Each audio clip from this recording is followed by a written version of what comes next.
¿Qué tal, jóvenes? ¿Cómo están? Buenas tardes. A ver, vamos a tomar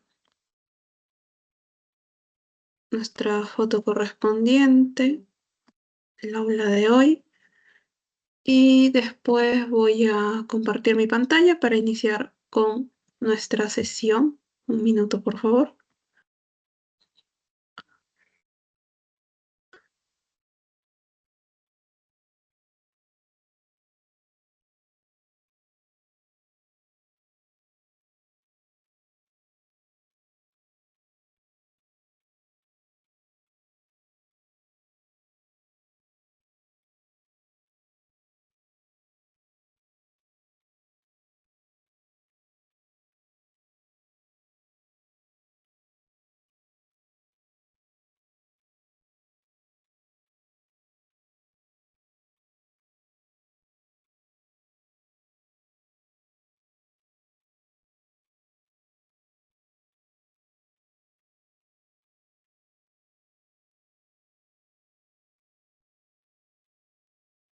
Bien, como pueden observar en sus pantallas, entonces el día de hoy llegamos a la semana número 16 de nuestro curso de filosofía.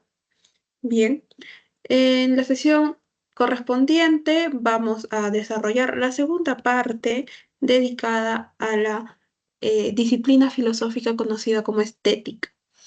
La semana pasada ya vimos la primera parte de la estética, en tanto su definición etimológica, algunas teorías respecto del arte de distintos filósofos, algunas posiciones respecto de los juicios estéticos, etcétera. El día de hoy lo que vamos a ver es un poco ya más dedicado al ámbito del arte, algunos movimientos artísticos y también algunas concepciones de la estética, otros conceptos de la estética eh, respecto de su relación, sobre todo con algunos ámbitos de la sociedad.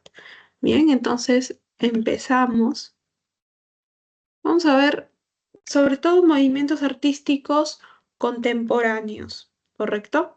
Es decir, movimientos que se desarrollan entre el siglo XIX y el siglo XX y además tienen como característica general eh, todos estos movimientos el de ser vanguardistas, ¿no? Van a imponer entre ellos ciertas características, a veces irruptorias, dentro del ámbito del arte.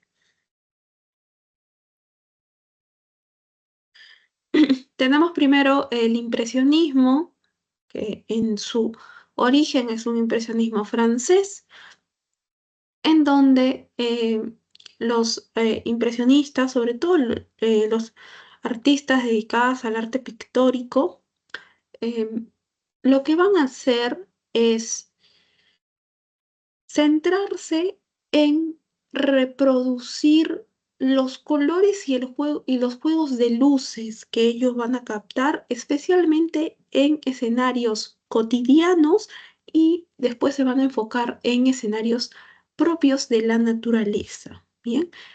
Tenemos entre los más grandes representantes del impresionismo Claude Monet, a Edouard Manet, a Paul Cézanne y Auguste Renoir.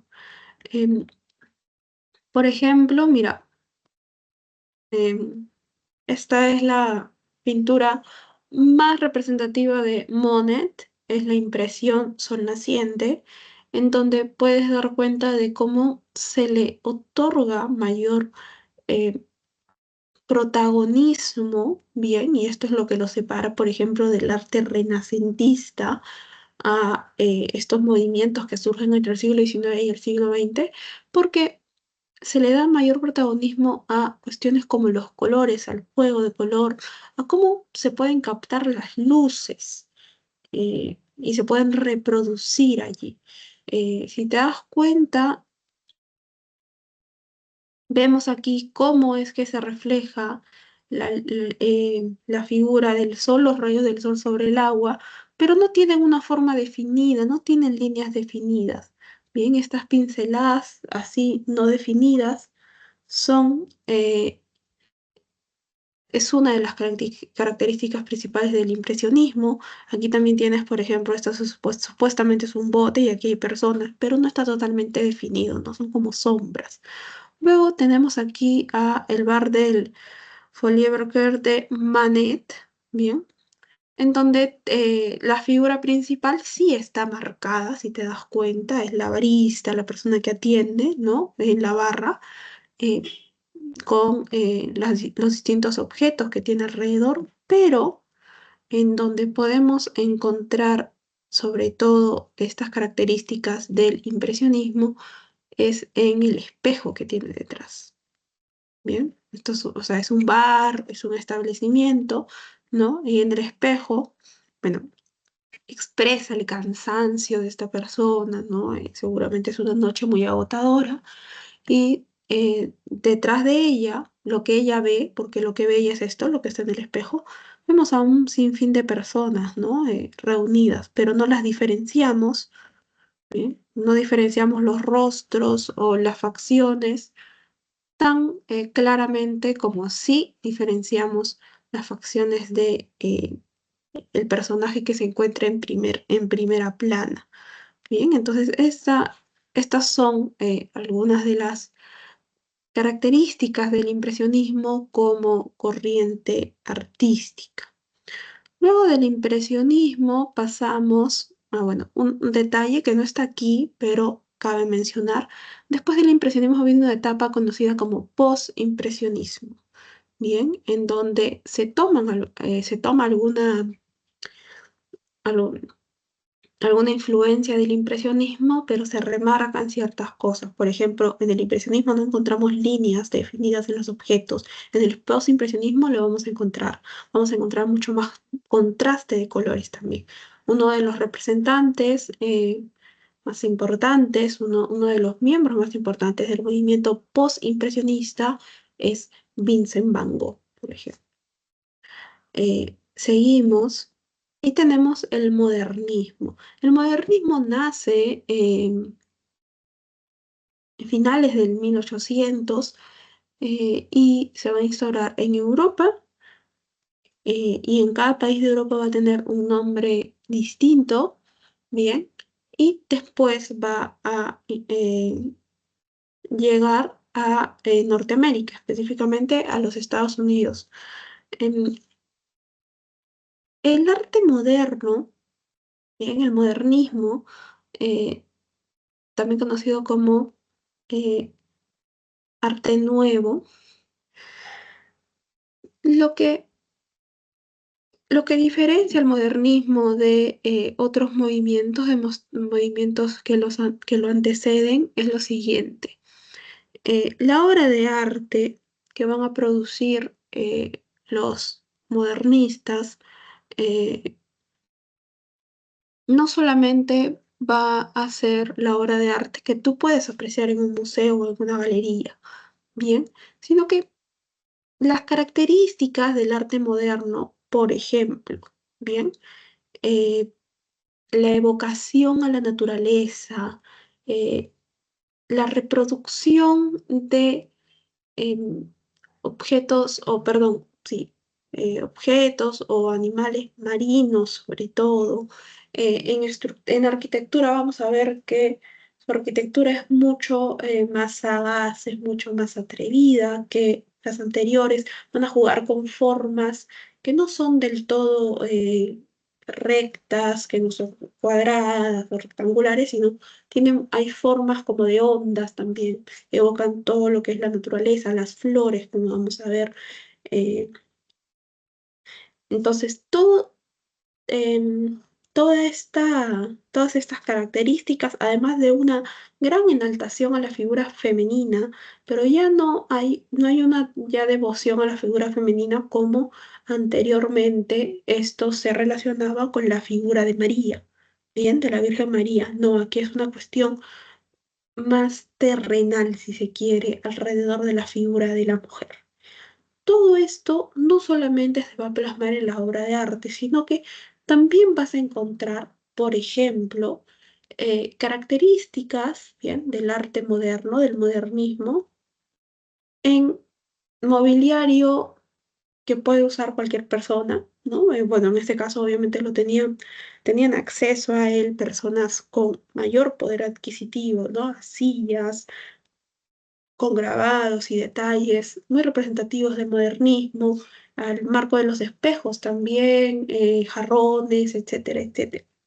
Trataban de reproducir, además de un arte para espacios donde que estaban diseñados para mostrar este arte, también llevarlo a espacios de la vida cotidiana, ¿no? Como una casa, como un salón de té, si es que hablamos de jarrones y de tés, un dormitorio, si es que en las camas se podía poner estas cosas, ¿bien? Además, se juega con las texturas en el modernismo, las texturas que se pueden eh, plasmar dentro de las obras. Bien, uno de los mayores representantes del modernismo es Gustav Klimt. Bien, aquí tenemos el clásico, su obra clásica, su obra más importante titulada El beso. ¿Bien? Si te das cuenta, aquí hay flores, casi en todos lados hay flores, con los colores muy contrastados. Tenemos la imagen de la mujer. Bien, y esto dorado que tú ves aquí, que parece pintura, en realidad no es pintura, son láminas pintadas con oro. Bien, se utilizaba eso también, había un contraste de materiales. Klimt utilizó esto porque venía de una familia herrera, su padre fue herrero, entonces sabía manejar este material. Bien, por aquí también podemos ver exactamente de una manera mucho más clara, por ejemplo, la evocación a la naturaleza, las flores. Aquí tenemos figuras de olas de mar y también cómo es que evoca la figura femenina, el modernismo. Es una cuestión mucho más sensorial, más sensual, si se quiere, eh, a diferencia de cómo se erguía la figura femenina en torno a todas las cualidades de la Virgen María en el Renacimiento, por ejemplo. Bien. Em, Otro representante muy importante del modernismo en Europa es el señor Antoni Gaudí, que era artista y arquitecto. Bien. Seguramente si no has ido a Barcelona, pero has visto, ¿no? O conoces, has oído hablar de eh, el Templo de la Sagrada Familia en Barcelona, ¿no? ¿Quién diseñó la Sagrada Familia? Gaudí. Ya casi en el final de su vida diseña este templo, ¿no? Es encargado para diseñar este templo. Tiene algunas influencias góticas, sí, pero por dentro el templo sigue teniendo mucha estructura en torno a estas características del movimiento moderno. Bien, si tú vas a ver ahora la Sagrada Familia, producto de que Gaudí no terminó la obra porque sufrió una abrupta muerte, hasta el día de hoy, bien, esto de aquí, no sé, estas estructuras que ves aquí, precisamente están trabajando para terminar em, de construir la Sagrada Familia como la ideó en un principio Gaudí. Bien, dentro de este templo vas a encontrar muchas referencias a estas características respecto de la naturaleza, los pasillos, las formas que tienen son como ondeadas. Bien. Luego tenemos la casa Milá o la Pedrera, también conocida como la Pedrera, también diseñada por Gaudí. Mira, aquí tienes estas, la estructura te da una sensación de que se está moviendo, te da una sensación de olas, ¿no? Y también las columnas, mira, no son rectas, tienen curvas, las ventanas no son cuadradas como acostumbramos tenerlas, ¿no? Aquí arriba también vas a encontrar hay una famosa forma de cruz que solía utilizar Gaudí en sus obras, también es muy representativa esta cruz de tres lados que diseñaba Gaudí. Bien, aquí también las columnas, muchas veces Gaudí formaba columnas como si, y les daba el aspecto de un hueso, un hueso grande, ¿no? Muy llamativa también esta manera de plasmar el arte, y esta es una de las características del arte moderno desarrollado en España. Bien, entonces este es el modernismo, avanzamos. Tenemos ahora el cubismo. El cubismo nace a inicios del siglo XX en Francia, luego se extiende a muchos lugares de Europa, llega incluso a este lado de la región. Bien.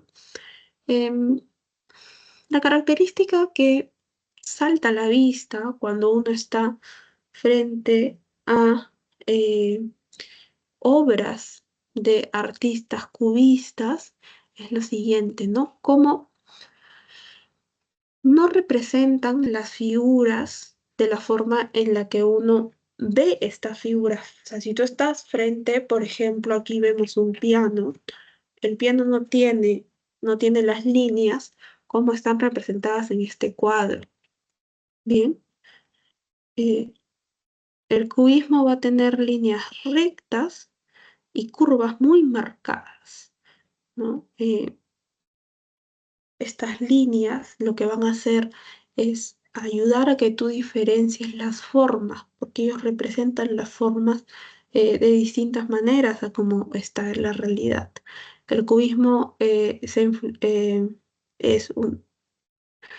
un movimiento que pues además lo que va a hacer mediante su obra, mediante las obras de los distintos artistas, es denunciar de alguna manera cuestiones que están pasando. Por ejemplo, tenemos la clásica Guernica de Pablo Picasso, que como te comentamos la semana anterior, eh, lo que denuncia es el bombardeo de la ciudad de Guernica en España, producto de la guerra, ¿no?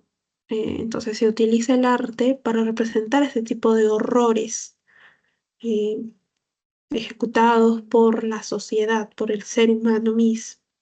La Guernica además pertenece a posee características de la primera etapa del cubismo. En una primera etapa, el cubismo no utiliza colores, lo que utiliza son escalas de grises y juega sobre todo con las luces, ¿no? Con las tonalidades de grises, de oscuros, y luego pasa a una siguiente etapa, bien, en donde ya se utilizan mucho más colores. Por ejemplo, aquí en el dúo de Georges Braque tenemos colores mucho más saturados. Bien, también es ya otra obra de Picasso, Las señoritas de Aviñón, en donde también se juega con la representación de la mujer. Bien, hay muchos movimientos contemporáneos. Vamos a ver cómo es que se representan a las mujeres. Se deja de pensar la figura femenina como una figura totalmente sagrada, bien, o llena de virtudes que corresponden al catolicismo, o digamos muy elevada, ¿no? Sino que se tiene la figura femenina como ya algo mucho más al alcance en tanto está dentro del mundo terrenal.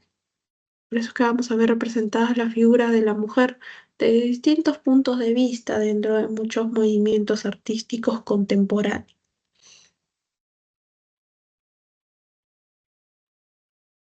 Por ejemplo, aquí Picasso ya está jugando con el color, pero dentro de esta aplicación del color en sus obras todavía juega con las tonalidades de la luz.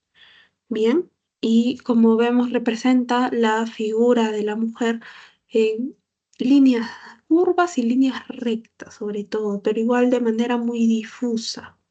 Bien. Igual, de la misma forma aquí en el dúo de Braque, si ves aquí, eh, uno de los personajes de esta pintura sostiene una especie de diario.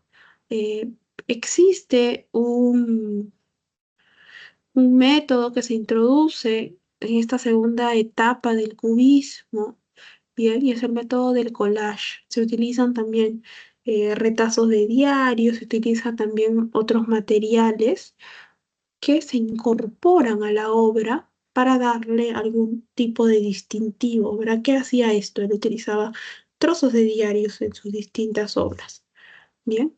Ahora, una característica importante del cubismo es que traspasa el arte pictórico. Bien, este desafío con el que se presenta o como el que se presenta el cubismo frente a,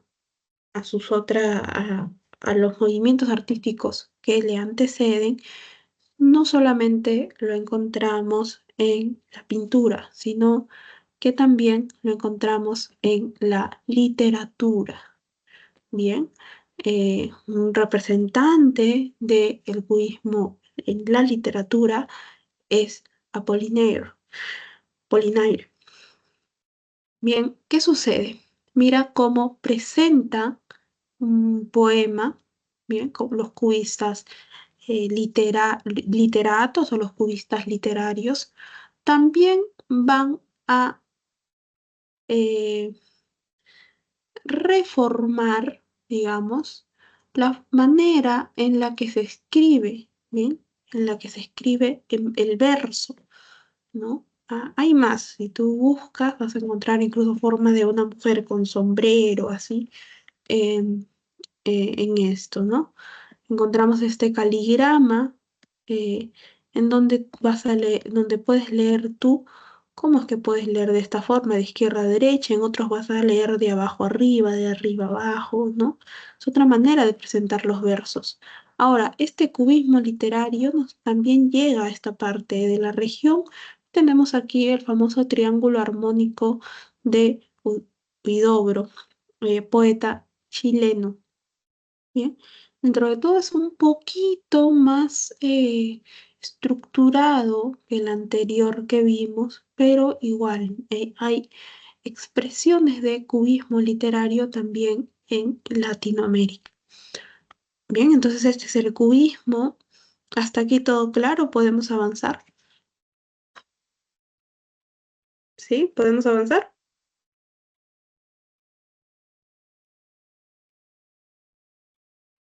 Bien, entonces, a ver, ¿qué más tenemos? Después tenemos el expresionismo, también conocido específicamente como el expresionismo alemán, porque nace a inicios de 1900, precisamente en Alemania.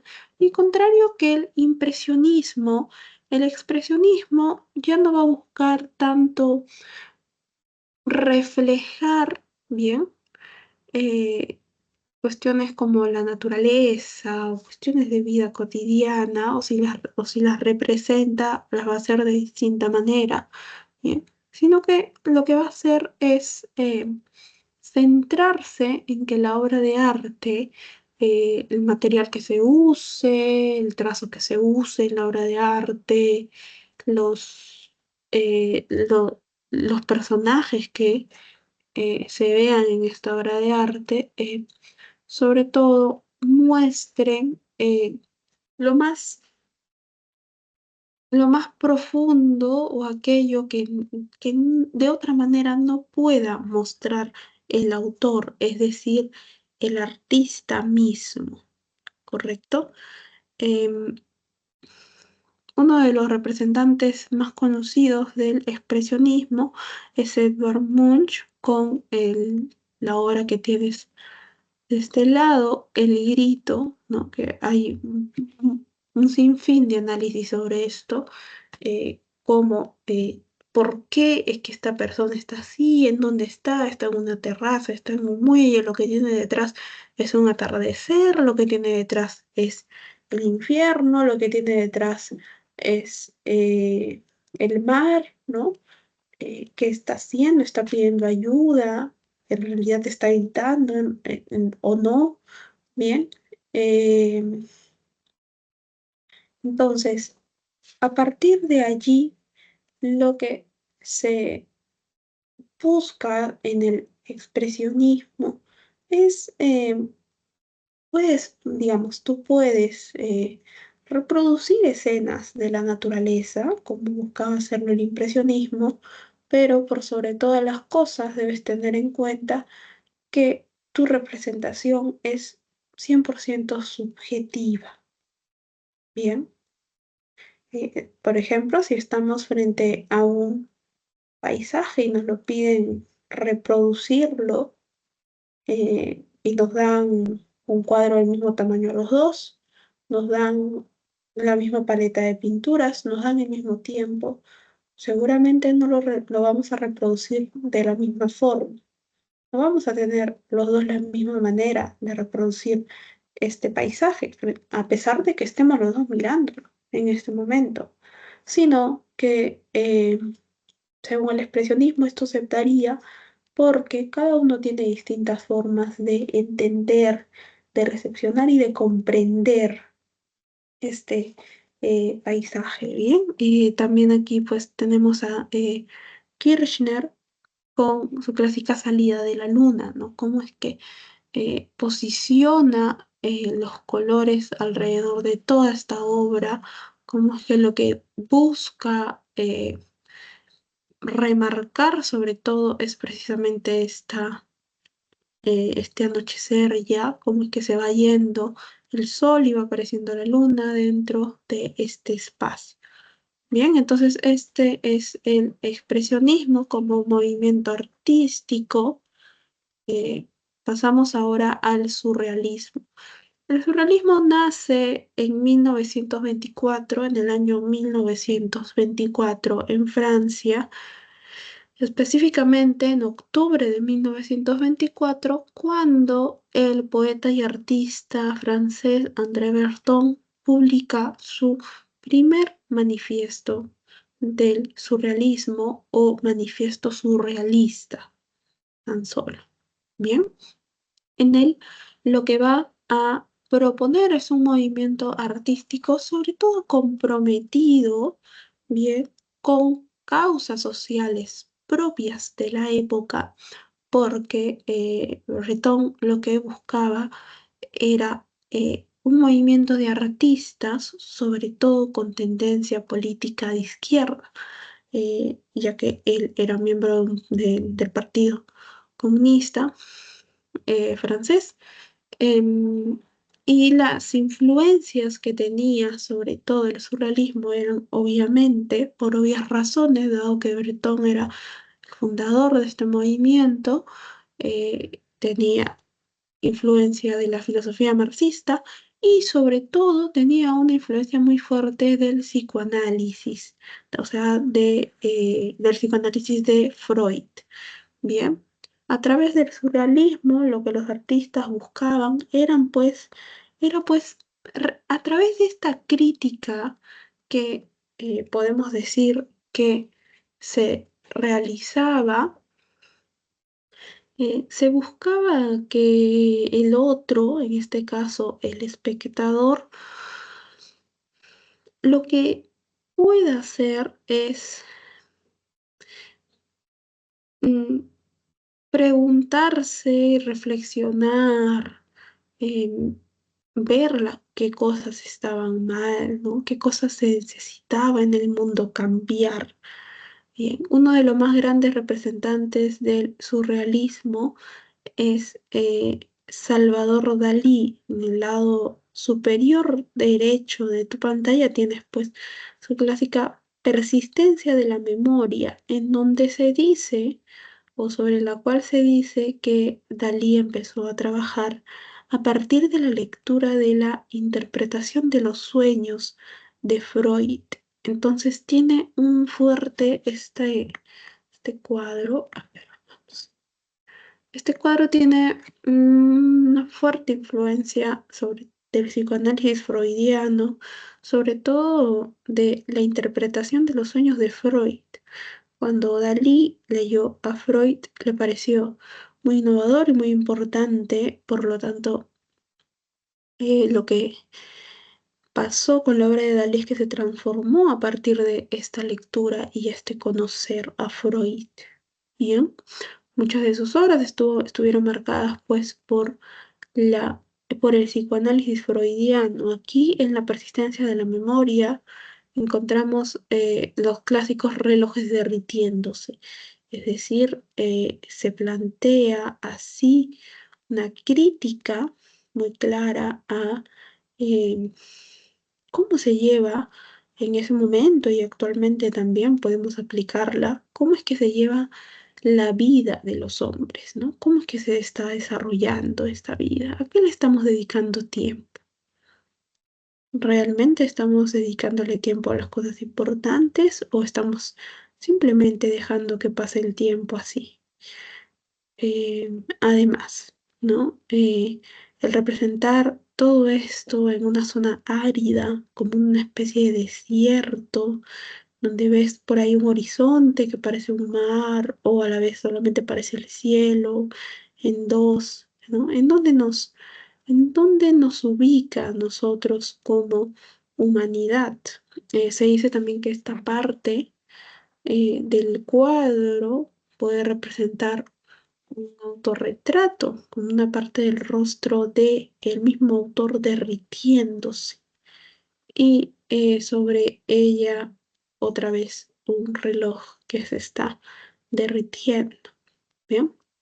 A pesar de que Dalí fue, podemos decir, el máximo representante del movimiento surrealista, eh, llega a muchos, muchos desacuerdos con Breton y él deja el grupo, se separa del grupo de artistas surrealistas. ¿Por qué? Porque Breton lo que quería era un compromiso mucho más fuerte de parte de los miembros del movimiento surrealista con el Partido Comunista. Incluso muchos artistas se inscribieron a el Partido Comunista eh, bueno, por puede ser una especie de simpatía o realmente porque creían en sus ideas o porque después habían conversado con Breton y sabían que en realidad esta era una de las cosas que él más quería de la gente que compartía espacio con él, pero quien no aceptó inscribirse en el partido o seguir esta línea muy específica en el arte, ¿no? Esta línea del marxismo fue Dalí. Entonces se separa Dalí de este grupo. Cuando discuten, cuando ya están cada uno por su lado, Dalí dice, bueno, finalmente no me echaron a mí del movimiento, ¿no? O sea, yo no he dejado de ser surrealista, porque en realidad el surrealismo soy yo.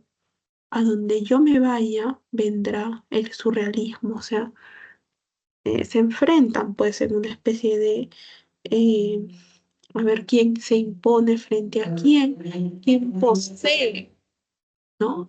Dalí lo que con esto lo que expresó fue que él no necesita que alguien lo llame surrealista porque él mismo, el surrealismo yace dentro de sí, ¿no? A pesar de que quien de alguna manera funda el movimiento surrealista fue Breton con su primer manifiesto surrealista o manifiesto del surrealismo.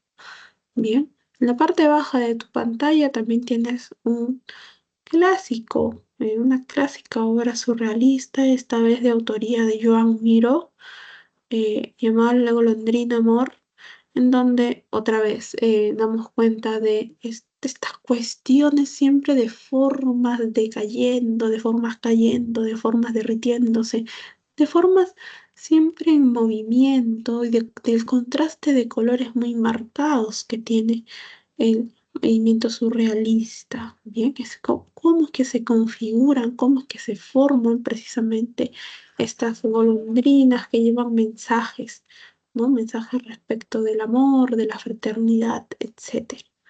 Bien, entonces estas son algunas características del surrealismo como movimiento artístico contemporáneo.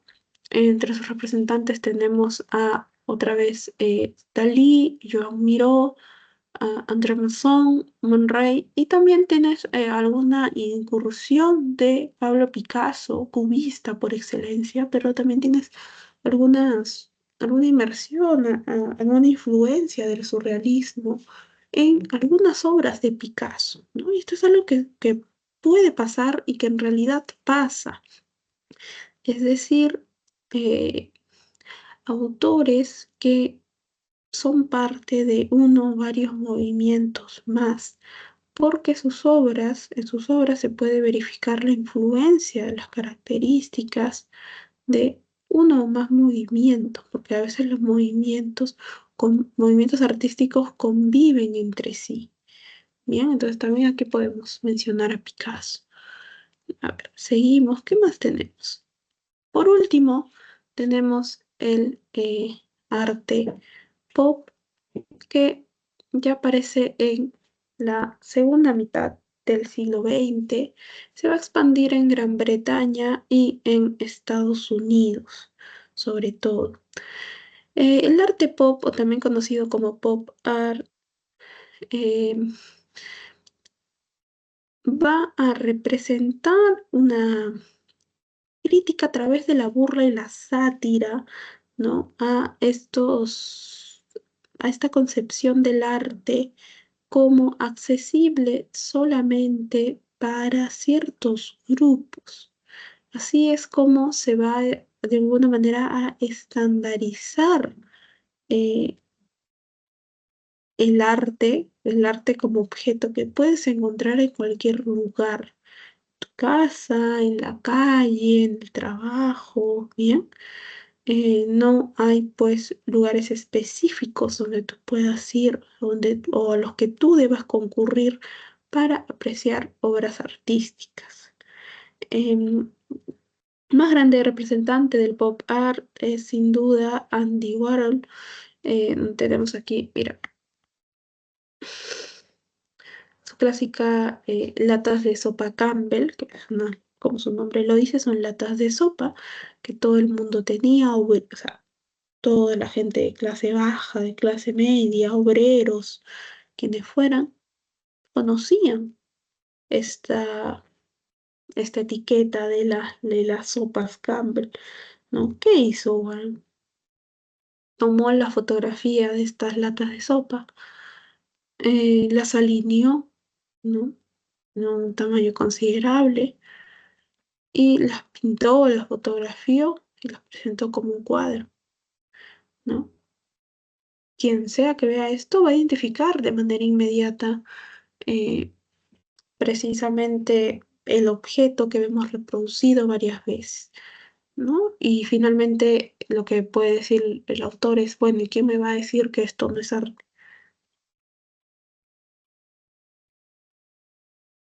No, si también se puede hacer arte así.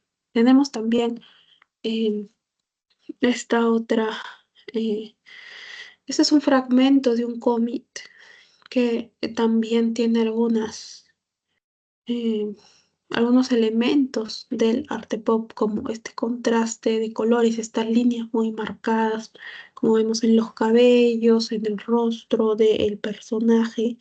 Bien, Eh, esta influencia, por ejemplo, de estas características en mm, elementos de reproducción masiva, como en esa época eran los cómics, lo que hace es desafiar a la concepción de un arte frente al que solamente pueden acceder ciertas personas, ¿no? En este momento, lo que pasa es que tú puedes caminar en cualquier lugar y vas a encontrar arte, puedes apreciarlo, puedes interpretarlo, puedes disfrutarlo.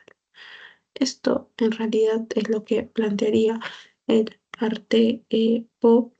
Tenemos también algunas otras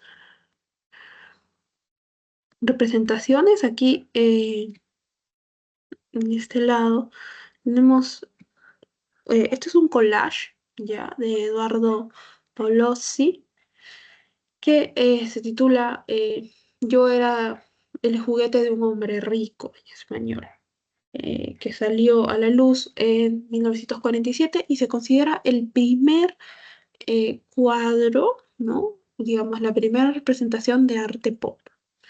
¿Por qué se le dice arte pop? Por esto, mira.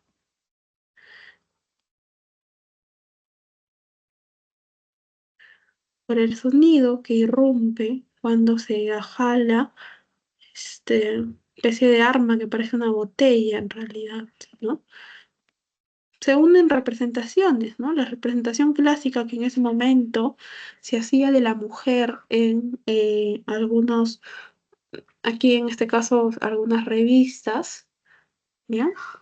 Donde te enseñaban, pues daban algunos tips para las mujeres. Obviamente, si vemos estos tips, estos consejos actualmente, vamos a considerar que son sumamente discriminatorios, machistas, etcétera, etcétera. Pero en la época era lo que se esperaba. Bien,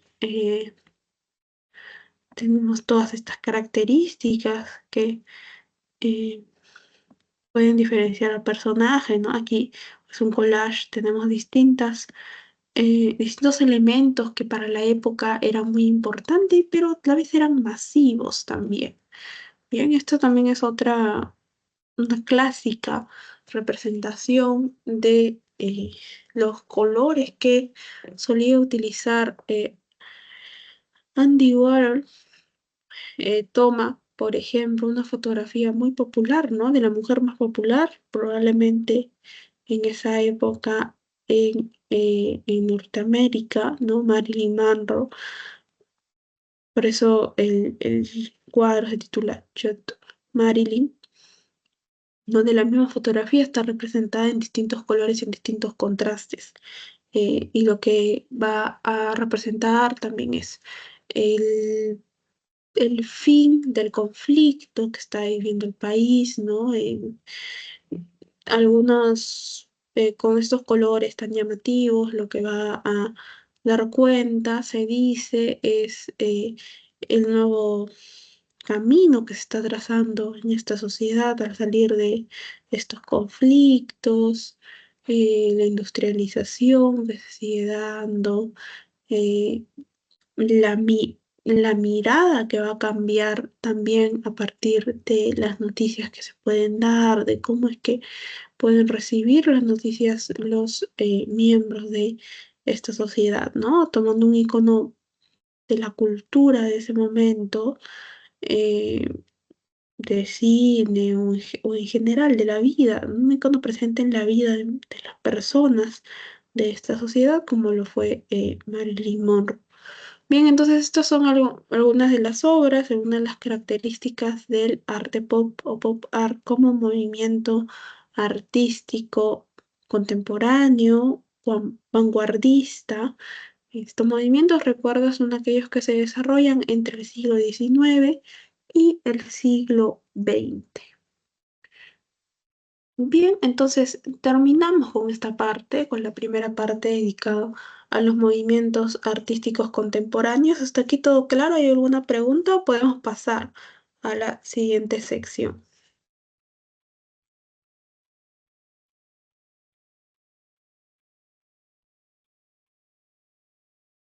¿Sí? ¿Todo claro? Bien, seguimos. Existen también bueno, vamos a ver dos posiciones clásicas sobre dónde es que encontramos la belleza, dónde encontramos lo bello en la obra de arte. Bien, esto ya es una parte del estudio que realiza la estética. Por un lado, tenemos la teoría subjetivista, que lo que nos va a decir es que la belleza se va a encontrar en el espectador, en el sujeto que capta la obra de arte.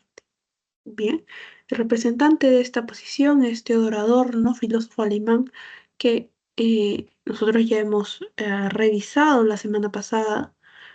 em, Filósofo alemán, musicólogo, filósofo dedicado al arte, sociólogo también, miembro de la Escuela de Frankfurt, escuela donde se funda la teoría crítica. Bien, para Adorno, el arte o la obra de arte es una expresión del artista, sí, pero entonces en la teoría subjetivista lo que podemos decir que es esta expresión del artista, este todo subjetivo que el artista plasma en la obra de arte, se va a presentar al mundo cuando la obra de arte está terminada.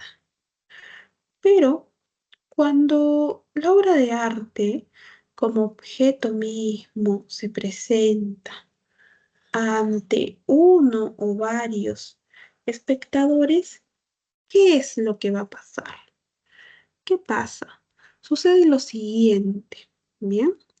Em, la obra de arte ya no va a tener esta subjetividad que en un primer momento o de la que en algún primer momento la había dotado el artista, sino que en el espectador existe una necesidad de posesión, ¿bien? Una necesidad de posesión en tanto para yo interpretar la obra de arte, para decir si me parece bello o no, por ejemplo, necesito yo adaptarla a cuestiones eh, propias o experiencias propias incluso, ¿bien?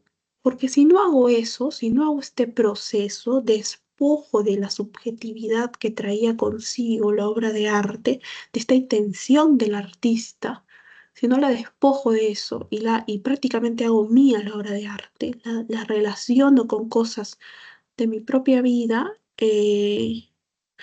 no voy a poder ni disfrutarla, ni decir que a mí me parece bella o no, o por ejemplo una canción que me parece que es buena o me gusta o no, si realmente vale la pena escucharla o no, ¿no? Y esto sucede sobre todo, bueno, en arte pictórico podemos decir que no encontramos tanto esto, pero en la música sí encontramos esto.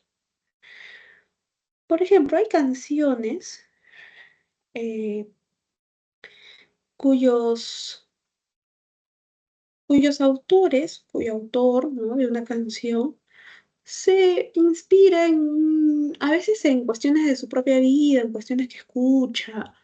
A veces algunas canciones nacen de la nada misma, u otras veces estuve leyendo un libro y se me ocurrió una canción y se cree, digamos, que esa canción se convierte en un éxito, ¿no?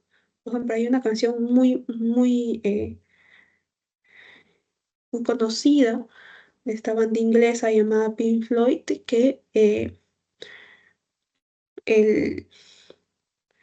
el líder de la banda la escribe en, recordando a su primer vocalista, ¿bien? Quien muere después de una larga enfermedad, con problemas mentales, etcétera, etcétera. Ellos lo ven por última vez cuando ya está bastante mal, los va a visitar y él se inspira en toda la historia que vivieron juntos desde muy jóvenes cuando fundaron la banda.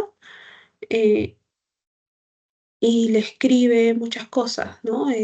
Recuerda cómo es que pasaron sus años y finalmente le dice, quisiera que estuvieras aquí. Eh, y es una canción muy sentida, que tiene este origen, ¿no? De este extrañar a una persona que fue muy importante en tu vida, que fue un amigo muy cercano, con el que vivieron muchas experiencias desde jóvenes, ¿no? Ahora que es una persona por la que ya pasaron muchos años, recuerda todo eso y como ya perdió a esta persona, lo que hace es evocar esa presencia. Bien, esta es la historia de cómo surge esta canción. Pero ¿qué sucede cuando se publica? Cuando se publica, esta canción puede tomar distintas direcciones. Por ejemplo, durante mucho tiempo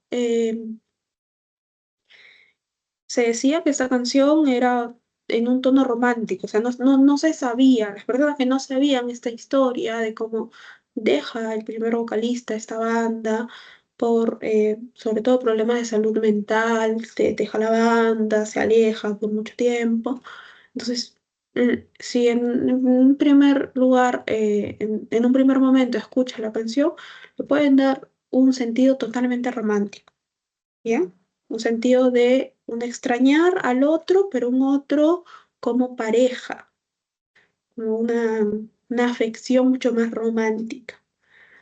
Eh, ¿Por qué? Porque ahumía la canción. Digo, me recuerda todo esto que pasé con una expareja, que terminamos mal y nos alejamos, pero todavía la extraño, por ejemplo. Entonces le dan otro sentido. Bien. Sucede en muchas canciones. Hay una clásica canción también escrita por el músico argentino Charly García cuando estaba en su primera banda. eh, sí, en su primera banda, que se llama Rasguña las piedras la canción, no sé si alguien la ha escuchado. Eh, y en torno a esa canción se construyó un mito. Imagínate, cuando la gente escuchó la canción, luego cuando la canción tiene una letra que te hace pensar mucho, entonces decían, pero ¿por qué se llama así? Eh, y parte de la letra también te evocaba a alguien que estaba como queriendo salir de algún lugar, ¿no? Y que daba gritos, gritos que se ahogaban. Entonces se creó un mito. Charlie, decían muchos, tuvo una novia en su juventud que sufría de esta enfermedad en la que parece que mueres, pero en realidad estás dormido. Bien.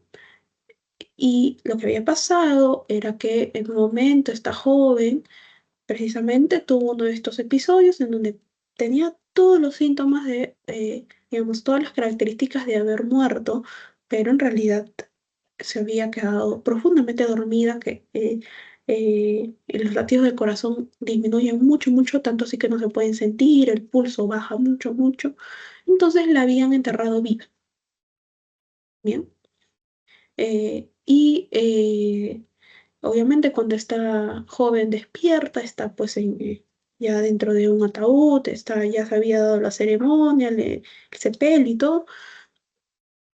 Entonces lo que obviamente una persona hace si se encuentra en esta situación es querer salir, en la desesperación de no saber qué está pasando. Eh, y bueno, el relato culmina así, ¿no? Y luego la persona que cuida el cementerio se da cuenta de que hay ruidos, de que en cierto lugar, y como se da cuenta de que recién habían enterrado a esta persona, hace horas o hace un par de días, y cuando abren el féretro, encuentran a esta persona rasguñada, que había rasguñado la tela que va por dentro y todo el material que cubre, ¿no? El féretro. Entonces, bueno, después se había dado cuenta de eso, ¿no? Que había ocurrido esta situación, Charlie se entera y se escribe esta canción.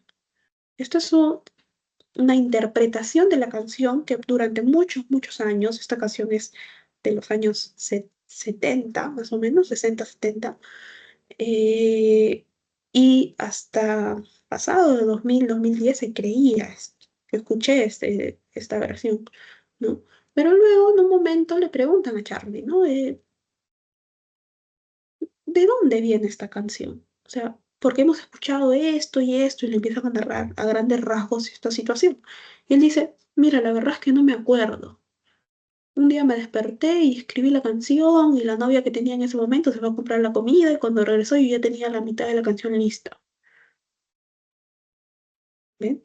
Eh, y así fue como se derrumbó uno de los grandes mitos en torno a una de estas canciones tan emblemáticas de la carrera de García. Pero a lo que voy es precisamente cómo es que, mira, a partir de esta necesidad de apresión, ¿no? Esta necesidad de poseer la obra de arte, la expresión artística, se pueden dar un millón de interpretaciones. Y a partir de allí se puede determinar si si la manifestación, la expresión artística, la obra de arte, etcétera, es bella o no. Me interesa escucharla o no. La voy a poner en mi lista de reproducción preferida o no. Bien, valorar también, el valor también se da según la teoría subjetivista a partir de allí. Bien, entonces esta es la teoría subjetivista, representante es Theodor Adorno, filósofo alemán, sociólogo, musicólogo, miembro de la Escuela de Frankfurt. Por otro lado, tenemos la teoría objetivista, como su nombre lo señala. eh, en la teoría objetivista, lo bello y aquellas características en torno de lo bello están presentes en el objeto. Bien, en la manifestación artística, en la escultura, en el cuadro, en la canción misma, no sé, si hablamos de arte pop, en el cómic, etcétera. Y lo que yo como espectador hago solamente es captar eso. No tengo necesidad de aprender, o sea, tomar la obra de arte, transformarla bajo mi experiencia. No hago eso, ¿bien? Lo único que hago es contemplar la obra de arte, ¿bien? Por ejemplo, bueno, vamos a, ¿no? Tenemos aquí las clásicas esculturas, ¿no? Estas clásicas esculturas, eh, clásicas de la época clásica, eh, se entienden como bellas y tienen su valor, sobre todo un valor histórico, porque ya a través de estudios que se han dado alrededor de este tipo de obras de arte, sabemos que tienen cierta proporción. Bien, hay una proporción entre las partes del cuerpo. También hay una valoración en torno a cuánto es que ha durado el material en el que se han realizado, por ejemplo, esta escultura, ¿no? También se da en torno a esta valoración respecto de a qué imagen representa. Bien, todo esto está dentro, contenido en la obra de arte. Tú ya no tienes que interpretar nada, simplemente tienes que admirar esa obra de arte. Se da pues una especie de gusto universal, diría Kant, ¿no?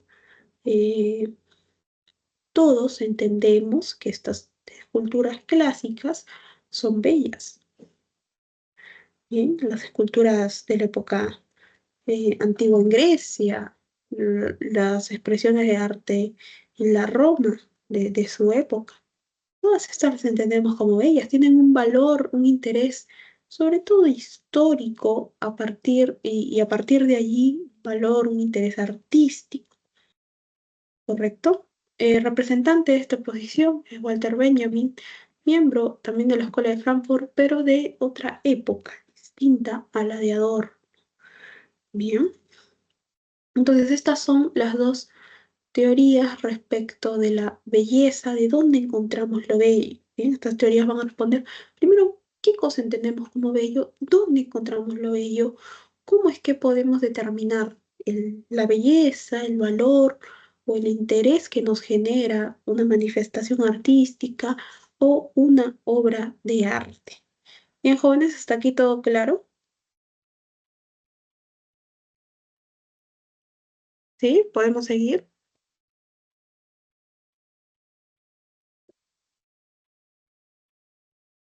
Sí, estaba claro. Bien, gracias. Seguimos entonces. A ver, ¿qué más tenemos? Otra, Otro tema importante que se relaciona con el estudio que realiza la estética como disciplina filosófica es la relación entre la estética, el arte y los sucesos históricos y culturales que se dan y se desarrollan en cada parte, del mundo, en cada lugar y también en cada de los procesos históricos. los elementos históricos más importantes que podemos ver. Bien, eh, estos sucesos históricos, sociales, culturales no son aislados, ¿no? ¿Quiénes dan cuenta, quienes ven todas estas cuestiones sociales y culturales que se desarrollan? Los propios artistas, que también son miembros de una sociedad y de una cultura. Entonces se preocupan por esto y representan esto. Bien. A un extremo de tu pantalla, en esta lámina, tenemos un cuadro que nosotros ya hemos visto, que tú sabes que es mucho más extenso este cuadro. Clásica Escuela de Atenas de Rafael Sanzio o de Rafael simplemente, ¿no? ¿Quién es este filósofo que está aquí? ¿Te acuerdas quién es? De la túnica roja, media roja. Platón. Platón, muy bien. Y si es Platón, entonces sabemos por qué está apuntando con el dedo así hacia arriba. ¿Por qué?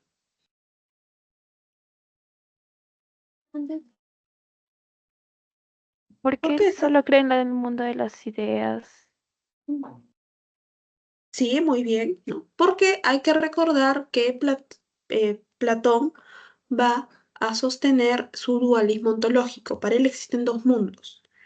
Y el mundo de las ideas es el más importante, porque allí tenemos la idea misma de, por ejemplo, verdad, justicia, de bien, de belleza también. ¿Bien?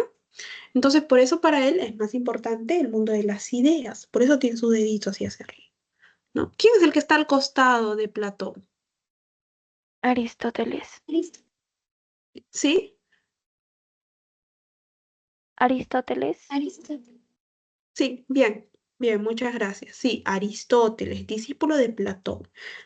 Pero precisamente en Aristóteles, como sabemos, contradice en muchas cosas a Platón y en este contexto no es no, digamos, no es la excepción. Aristóteles tiene su manito así. ¿Por qué tiene la mano así, no así como Platón siendo su discípulo?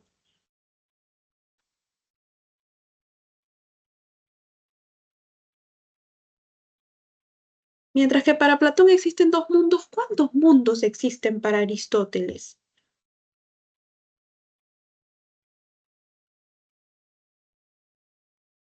Existe uno, dos, varios. ¿Cuántos mundos existen para Aristóteles? ¿Te acuerdas? Solo uno. Solo uno. ¿Cuál es ese mundo que solo existe para Aristóteles? El mundo terrenal. El mundo material, ¿no? Por eso tiene la mano así. O sea, él no así, no así hacia abajo, ¿no? Lo que importa es lo que está aquí. Para Aristóteles recuerda que solamente existe un mundo, el mundo donde estamos nosotros. ¿Bien? Y aquí hay distintos objetos, hay esencias, etcétera. Pero solamente hay un mundo. ¿Bien? Toda esta filosofía la filosofía platónica y la filosofía aristotélica, desarrollada luego por los neoplatónicos, por la escuela aristotélica, ¿no? Los peripatéticos, que tú sabes, que son los que estaban en el liceo con Aristóteles. Todo eso, imagínate, años y años de filosofía antigua, vino Rafaelo, lo plasmó así en una partecita de su cuadro, ¿no? Con el dedito así y la manito así, ya te dijo en qué se diferencia. Todo eso que hemos hablado está en dos expresiones. Bien, marca eso. Bien, seguramente este artista leyó eh, muchas cosas respecto de los filósofos clásicos, porque, tú sabes, este cuadro es mucho más amplio. Encontramos por un lado también al mismo Sócrates, encontramos a otros filósofos como a Pitágoras, encontramos a Tales, que si no me equivoco, el de aquí es Tales. Y este es Diógenes, ¿no? Encontramos a muchos filósofos, encontramos también a muchos científicos de la época clásica. Bien, entonces en este cuadro la Escuela de Atenas lo que representa este artista es específicamente a las personas, a los personajes más importantes del desarrollo de, el conocimiento y el pensamiento reflexivo de la humanidad, los cimientos sobre los que después desarrolla el conocimiento, la ciencia, la reflexión filosófica crítica alrededor del mundo.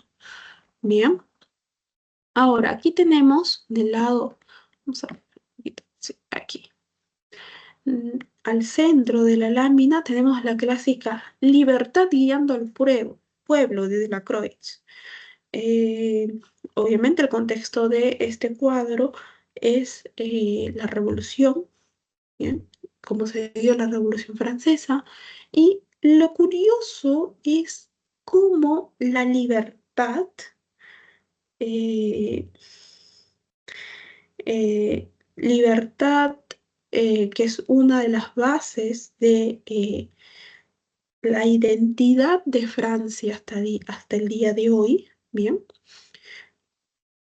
En cómo es que está configurada en la imagen de una mujer, ¿no? Cómo es que la mujer es la que finalmente eh, guía, ¿no? Marca el camino a todos estos revolucionarios de la época, ¿no? Que estaban en contra de, en su momento, de el sistema político, de su que bajo el que ellos estaban, se establecían como monarquía, y luego, bueno, vino ya después un cambio de sistema, otro tipo de gobierno, ¿no? Ahora, ¿esta escena pasó realmente o vino una mujer y tomó la bandera? Muy probablemente no. ¿Bien? Probablemente no, pero el cuadro evoca sí un momento histórico muy importante para el pueblo francés. ¿Bien? Es muy importante, es un hito que marca un cambio dentro de toda su estructura política, su estructura social, económica, cultural, eh, esta revolución y este cambio de sistema. Entonces, este cuadro representa todo ello, ¿no? Y bueno, luego se puedes analizar cómo es que tiene personas detrás, personas a los pies, tiene muchas personas que son quienes defendían a la corona de la época, que yacen muertas, cómo es que se contrasta la figura erguida de la mujer representando la libertad con las otras figuras que están detrás, el juego de colores, pero eso ya es una cuestión eh, que pertenece a otra sección, a otro ámbito de la estética, ¿no? Aquí vemos la importancia de el arte representando sucesos históricos muy relevantes para distintas sociedades. Bien, bueno, y por último tenemos un ejemplo eh, ya un poco más propio, un poco más de nosotros. eh, Tenemos la clásica Lima Antigua de Pancho Fierro, que se puede observar hoy en la Galería Pancho Fierro de la Municipalidad Metropolitana de Lima. Tenemos una galería ahí llamada Pancho Fierro. Bien. Eh, en, en este cuadro, a ver, vamos a ver un poco más de cerca, ¿no? ¿Qué cosa se representa? Precisamente se representa esta estructura social, ¿no? De la Lima antigua. Esta es una procesión, bueno, no sé si se lee aquí, a ver, sí. Sí, la procesión cívica de 1821, dice aquí. 1821 es el año donde se proclama la independencia del Perú. Bien, entonces, ¿qué cosa está evocando esto? Precisamente, cómo es que la sociedad del pueblo, la población de Lima en este caso, ¿no?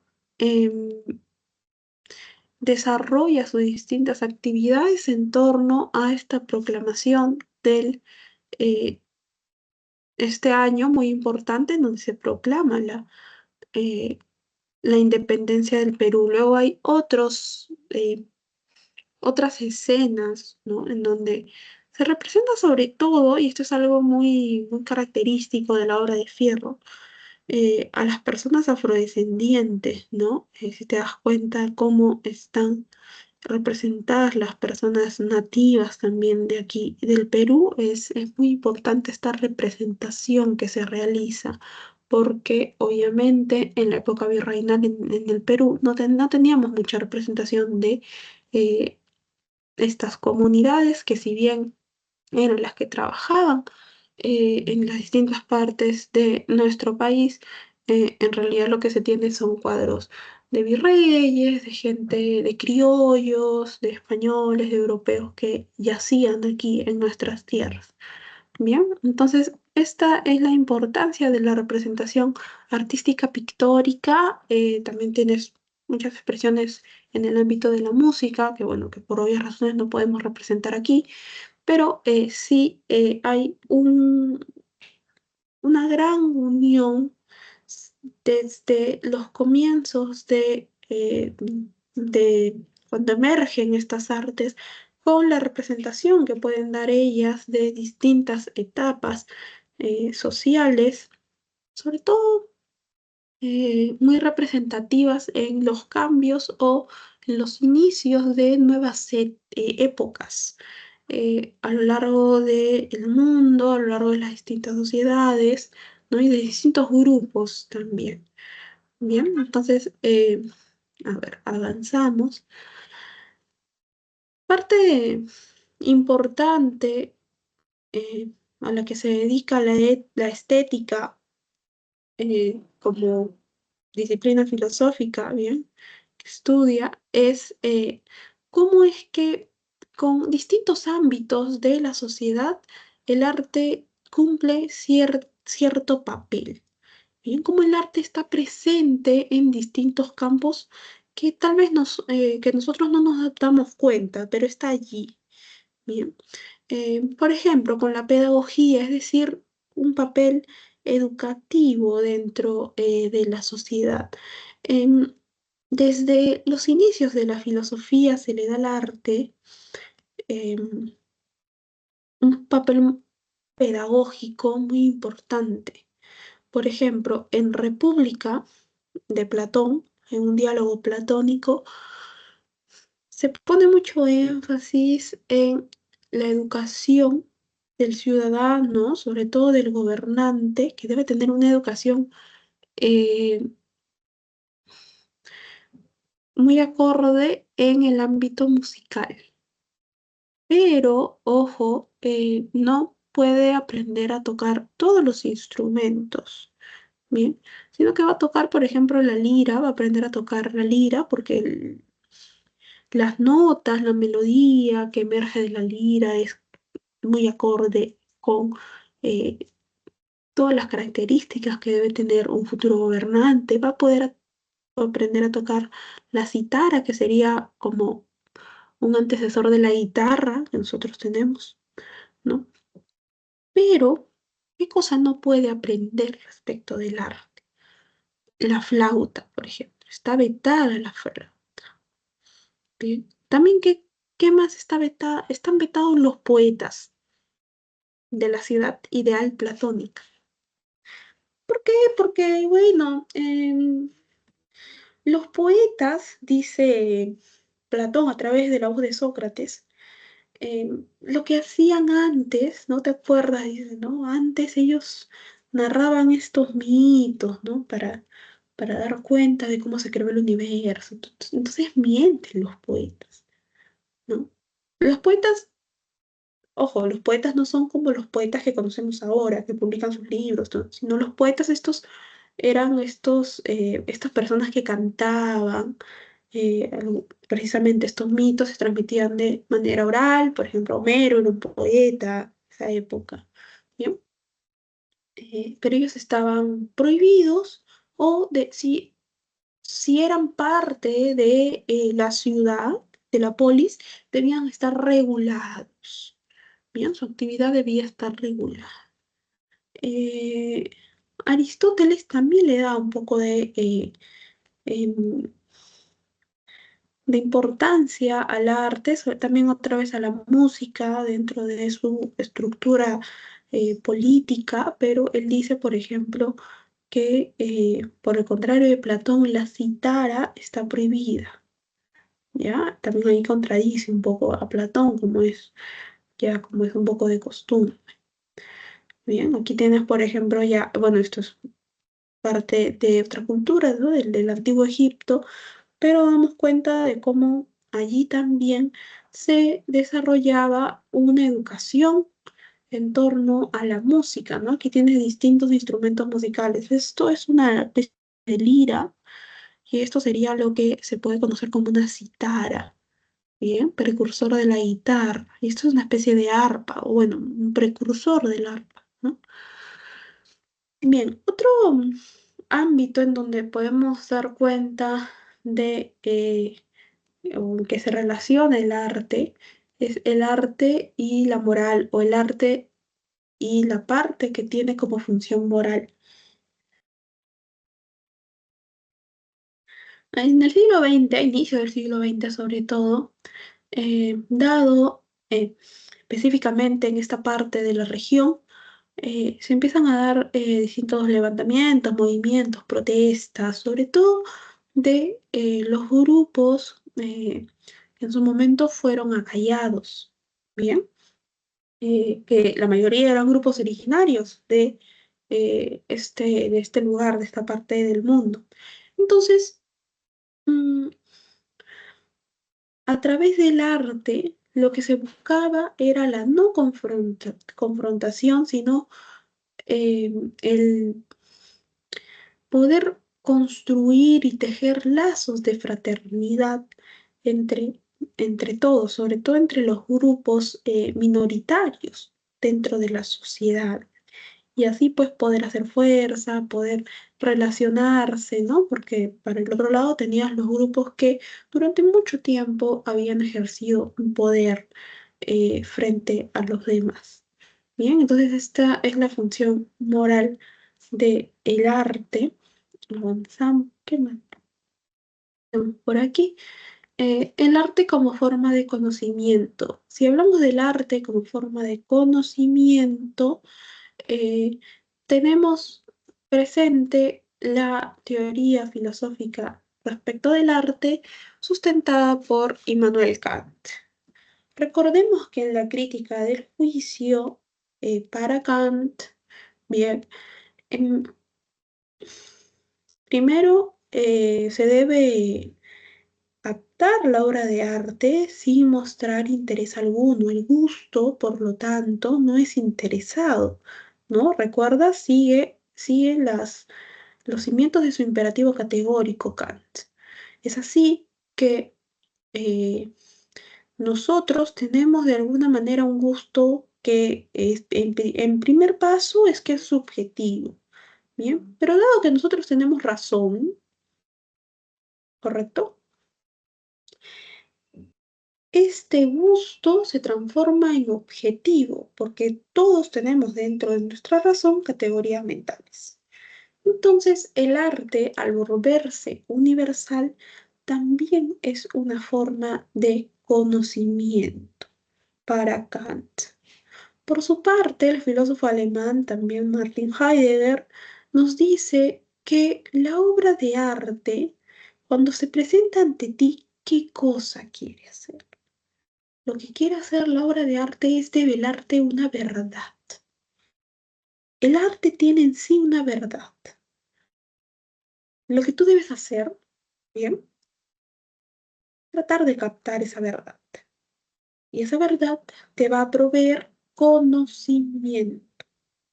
Por eso el arte es una forma de conocimiento para Heidegger. Bien, ahora tenemos, por último, el arte como crítica a la sociedad. Eh, lo que busca el arte, sobre todo los inicios del siglo XX, es describir las situaciones que pasaban los distintos grupos eh, en distintas sociedades, en distintas clases sociales, ¿bien? Eh, y, a, y a través no solamente de este representar, sino denunciar y a veces burlarse, ¿bien? Denunciarlo a través de un tono burlesco, una caricaturizar a estos personajes que tenían mucho poder, ¿no? Para que la gente diera cuenta de lo que ellos pensaban, cómo eran en realidad.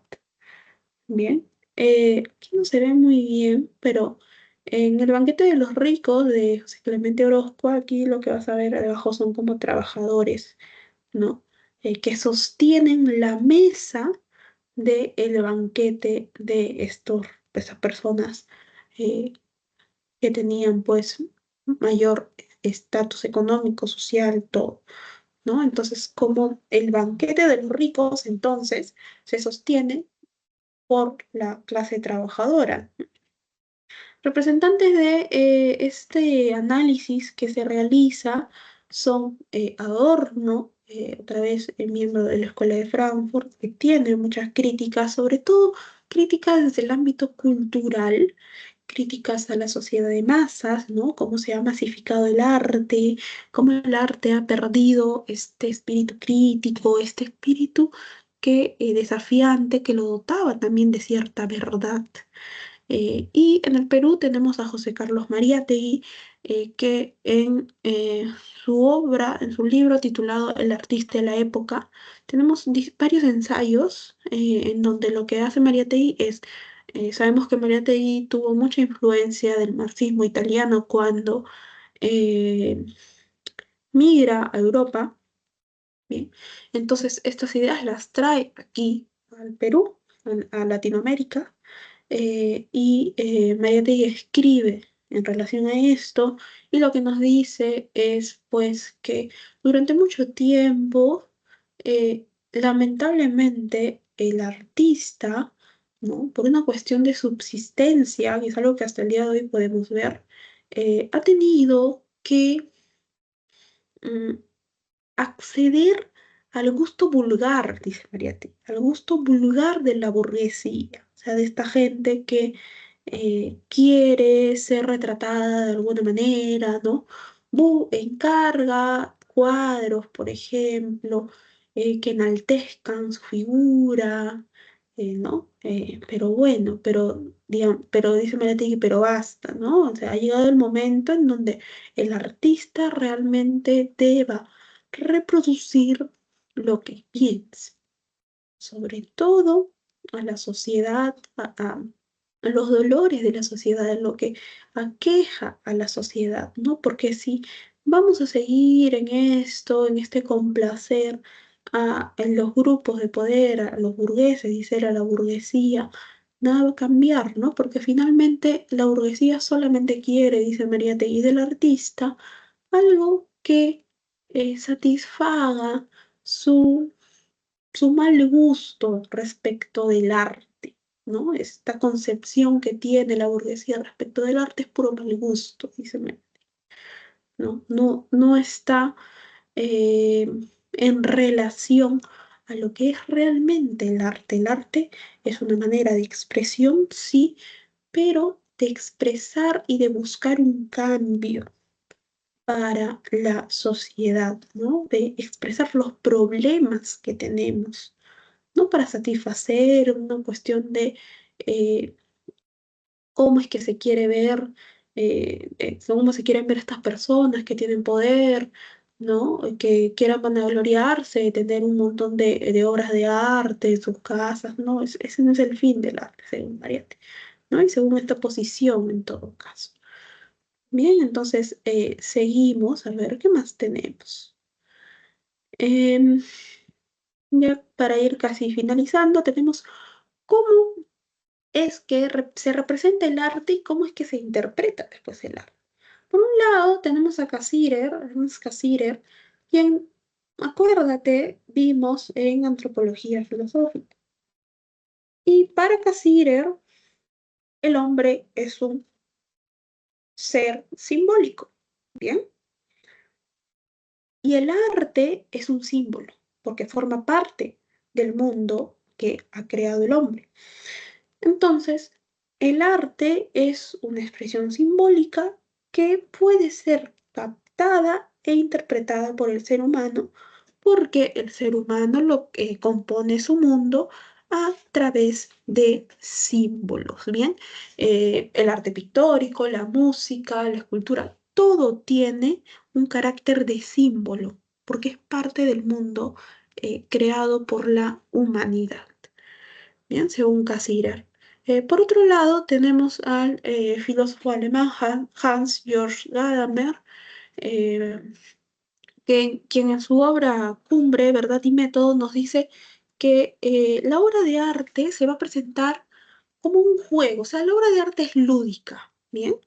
Hay un juego, hay un juego, hay una interacción entre la obra de arte y el espectador, ¿bien? Pero el espectador tiene, ojo, el espectador tiene, trae consigo un horizonte de interpretación, dice. En este horizonte de interpretación nosotros tenemos vivencias anteriores, tenemos prejuicios, pero ojo, prejuicios no en el sentido negativo, sino prejuicios son ideas ya concebidas que traemos a esta interacción, este juego lúdico, ¿no? Dice el arte como cuestión lúdica, la obra de arte como cuestión lúdica. Tenemos todas estas herramientas, todos estos elementos que nos van a ayudar a interpretar el arte. Bien, es importante porque Gadamer acuña el término hermenéutica. La hermenéutica, pues, es la interpretación de textos en filosofía. Así, esta interpretación se traslada al campo del arte, donde Gadamer también tiene unos textos sobre arte. Nos dice precisamente que el análisis artístico, el análisis del arte, va a componerse de estas cuestiones, de la obra de arte, del espectador, de este movimiento lúdico que hay entre la obra de arte y el espectador, y el horizonte interpretativo que cada uno trae consigo para poder captar la obra de arte en sí. ¿Correcto? Por último, los códigos culturales, identidad y diálogo intercultural dentro del arte. El arte lo hemos definido a lo largo de las dos sesiones que hemos tenido respecto de la estética, pero algo muy importante es que cada sociedad, cada grupo social, bien, tiene maneras de expresar su arte, ¿no? Por ejemplo, la imagen que tenemos en pantalla me parece que es la comunidad Konigo Shipiba, una comunidad Konigo Shipiba que tiene su manera de expresar su arte, ¿no? A través de ciertas figuras, de ciertos colores. Si tú ves un telar que esta comunidad construye, personas que conocen de ello van a identificar rápidamente que se trata de esta comunidad originaria del Perú, porque allí plasman pues distintas cuestiones propias de cada sociedad. Bien, si tenemos un arte, por ejemplo, de los códigos shipibos, seguramente no va a tener la misma forma, los mismos colores, el mismo material incluso, que por ejemplo, si tenemos un telar de una comunidad, por ejemplo, de una comunidad aymara. Son distintas maneras de expresar su propia identidad cultural. Y el arte también sirve para eso, para que expresen, para que construyan estas sociedades, estos grupos humanos, su propia identidad y para que los otros también conozcamos esto. Bien, entonces en este sentido no hay ninguna invalidación de estas expresiones, sino que el arte es un demostrar, una herramienta para poder expresar todo ello. Bien, jóvenes, hasta aquí todo claro. ¿Hay alguna pregunta?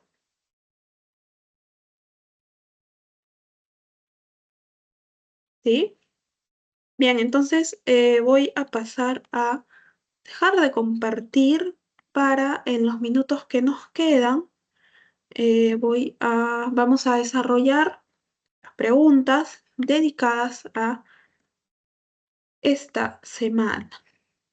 Bien, a ver, un minuto.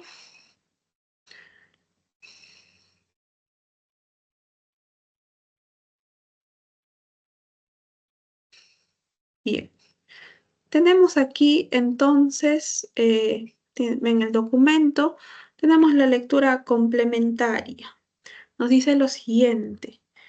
El arte contemporáneo, sensual, insaciable en el regodeo de los placeres, surcado de turbios conatos hacia una aristocracia mal entendida que apunta como ideal voluptuoso, prepotente o cruel, suspirando hacia un misticismo que es también egoísta y voluptuoso, sin fe en Dios y sin fe en el pensamiento, es también, incrédulo, pesimista y muy poderoso para hacernos creer en semejantes estados de ánimo.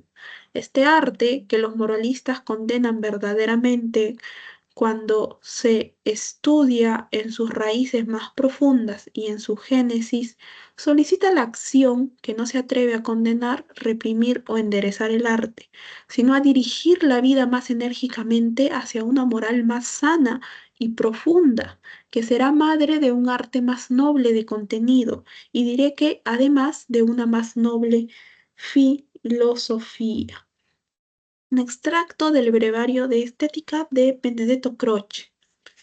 Bien, Eh, bien, a partir de lo que hemos leído en este fragmento, se puede deducir que el autor considera que una de las funciones del arte, ¿cuál sería?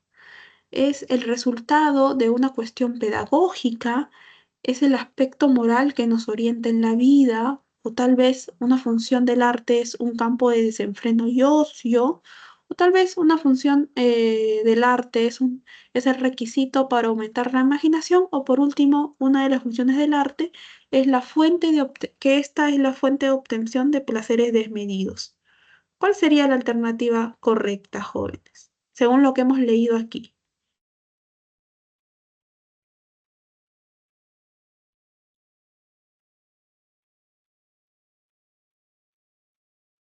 La B. La B, ¿no? Según este fragmento nos dice qué cosa, ¿no? El arte contemporáneo tiene muchas taras, ¿no? Y lo que se debe hacer, ¿qué cosa es un arte que dirija la vida más enérgicamente hacia una moral más sana y profunda? Dice Croce, ¿no? Que nos va a traer precisamente un arte más noble de contenido y todavía va a llegar hacia la filosofía. Entonces, nos habla de un aspecto moral del arte, ¿no? La función moral del arte, en este caso, como orientador de la vida. Bien, entonces, la lectura complementaria, alternativa correcta, letra B. Avanzamos. A ver, vamos a los ejercicios. Ejercicio número 1. En su segundo manifiesto surrealista, André Breton afirma que el único extravío delirante que no se podía aceptar era el de un sistema de conservación social que protegía a un orden perverso con explotadores y explotados. De esta manera, correspondía a los artistas posicionarse frente a este tipo de irracionalidad que amparaba injusticias. Se concluye que el planteamiento de Breton muestra una relación con la concepción del arte basada en qué cosa? En su función placentera y desinteresada, en su posibilidad para alcanzar la verdad, ¿acaso en la capacidad para ilustrar al público o en la reforma de los valores económicos o por último en su función para criticar a la sociedad? ¿Cuál sería la alternativa correcta respecto a esto que nos han dicho del segundo manifiesto de Breton? La E. La E, ¿no? Recordemos que, como te comenté, Breton lo que buscaba era que los artistas, sobre todo los surrealistas, se comprometan con esta crítica y esta lucha ante el momento social y económico, sobre todo que pasaba en la Francia de la época, y buscaba que de manera mucho más radical que los artistas se afilien al Partido Comunista. Muchos se afiliaron y otros no, ¿no? Dalí, como te conté, Dalí no se afilió. Entonces ahí hubo una ruptura, por eso es que tuvo una ruptura muy fuerte con el movimiento, ¿bien? Entonces, ejercicio número 1, alternativa correcta, letra E. ¿Sí? Avanzamos. Ejercicio número 2. Las pinturas abstractas, a diferencia de las pinturas realistas, tienen formas, diseños y colores que no se parecen a los objetos representados. Son más difíciles de analizar que las pinturas imitativas, ya que no se puede tener idea de lo que se está viendo.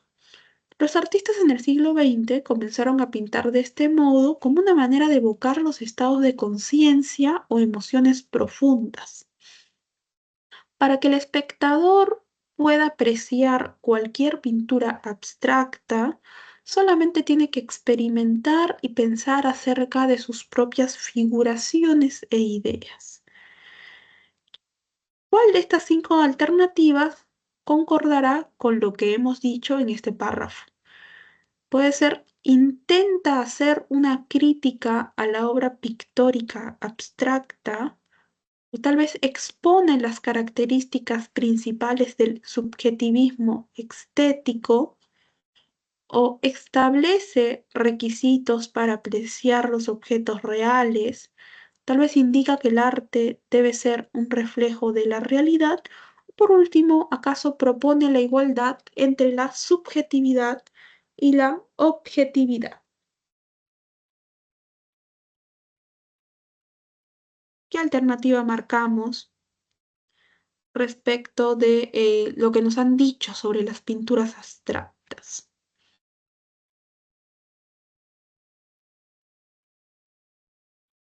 A ver, La letra B, ¿no?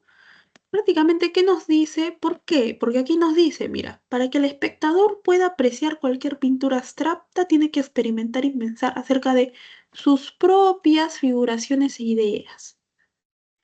O sea, algo que es solamente mío, ¿no? Muy subjetivo. Si estamos todos frente a una pintura abstracta, no sé si con ustedes creo que vimos la semana pasada algunas de estas pinturas, ¿no?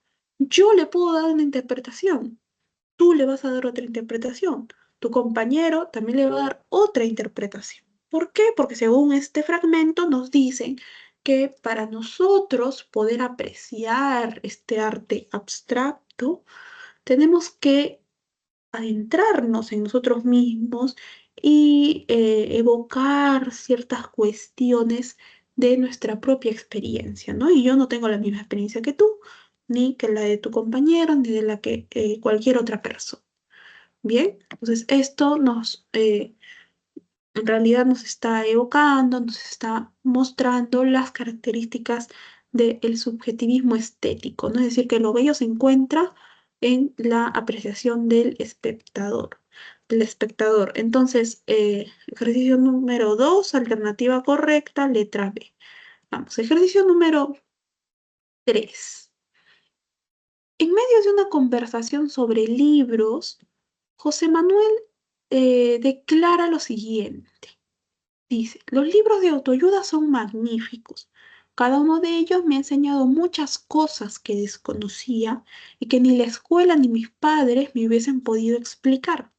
Gracias a ellos he podido aprender a ser disciplinado y ordenar mis finanzas. Por eso es que yo los considero arte, pues no solo entretienen, sino que hacen algo más importante que es educar. Respecto de esto que ha expresado José Manuel, podemos decir que se relaciona con qué? Con una concepción pedagógica del arte, según Platón, acaso con una concepción del arte cercana a la de Kant, o con el entretenimiento como fundamento artístico, tal vez con una noción del arte como base individualista o la propuesta de renovar el arte desde lo lúdico. ¿Con quién estaría de acuerdo José Manuel, según lo que ha expresado?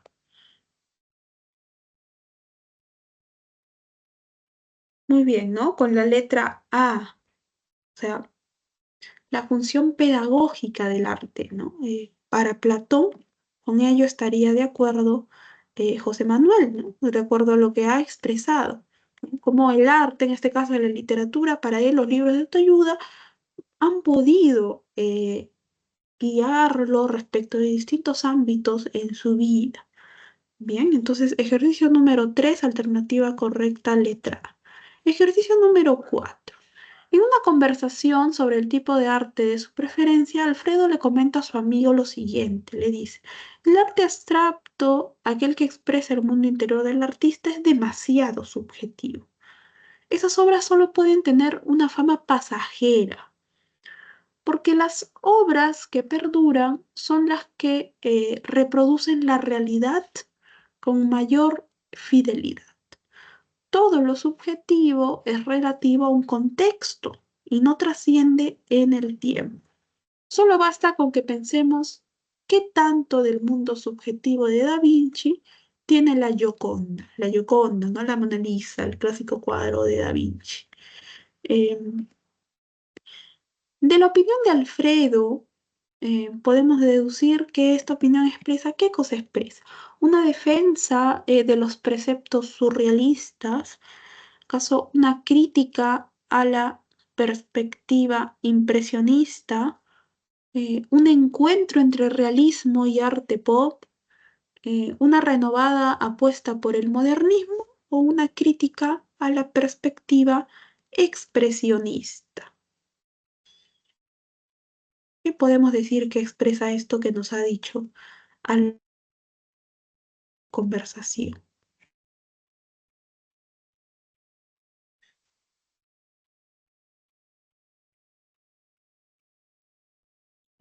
¿Qué alternativa sería aquí la correcta? ¿No? Nos dice, el arte abstracto es demasiado subjetivo, esas obras solo pueden tener una fama pasajera porque las obras que perduran son las que reproducen con mayor fidelidad la realidad, ¿no? Por lo tanto, esas obras no van a perdurar en el tiempo.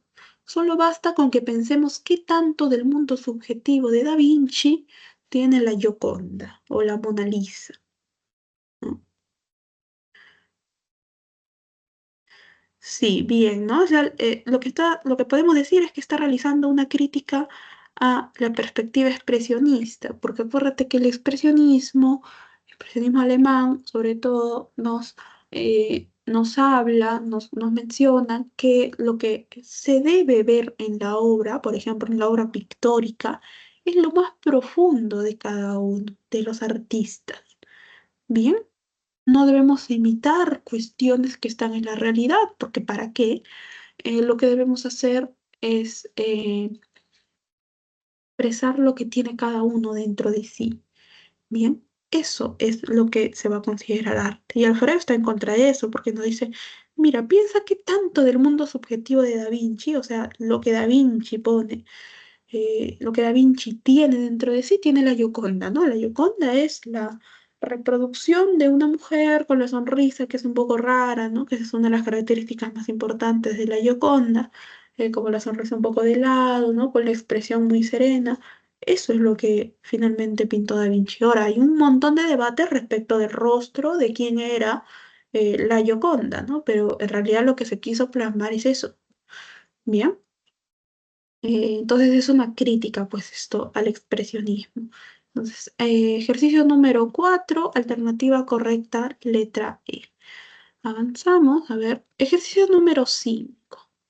En medio de un recorrido por una exhibición de arte, el guía comenta que, más allá de corrientes o estilos artísticos, todas las grandes obras de arte han destacado también por su gran trabajo sobre el color.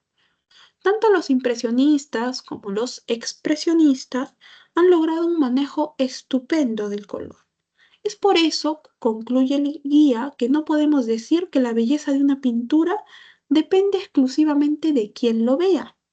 Si esa persona lo percibe como algo hermoso, es porque ese cuadro tiene características que todo ser humano podrá reconocer. Lo que ha dicho este guía puede ser calificado ¿como qué? Como una perspectiva relativista, como una posición objetivista, acaso como una propuesta de arte pop, o como una postura subjetivista, o por último como una postura criticista. La B. La B, ¿no? Es una posición objetivista. ¿Qué te dice? Ay, a ver, vamos a ver aquí. Sí. Porque dice, ¿no? Más allá de lo que cada uno puede opinar, ¿no? Sobre distintas obras de arte, hay algo que no se puede negar, el gran manejo del color y de las luces que tienen los artistas, ¿no? Cómo representan los colores, cómo contrastan los colores. Eh, bueno, ya esto es un poco más específico, ¿no? A veces un cuadro que tiene un color así rojo, la sombra la pones de color azul, así, raja, ¿no? Mira cómo pone la sombra, cuando antes no se usaba el azul, se ponía otro color, ¿no? Entonces, este manejo de colores, que es muy representativo de cada etapa, de cada corriente artística, según este guía, es lo que todos nosotros vamos a reconocer como un elemento que dota de belleza estas obras de arte. ¿Bien? Nadie puede negar eso. Entonces, es algo que tú captas. ¿Bien? Tú no le estás dando este, esta denominación de bello, esta característica. Lo bello de esta característica yace en la característica misma. Tú te vas y no la ves, sigue siendo bello eso.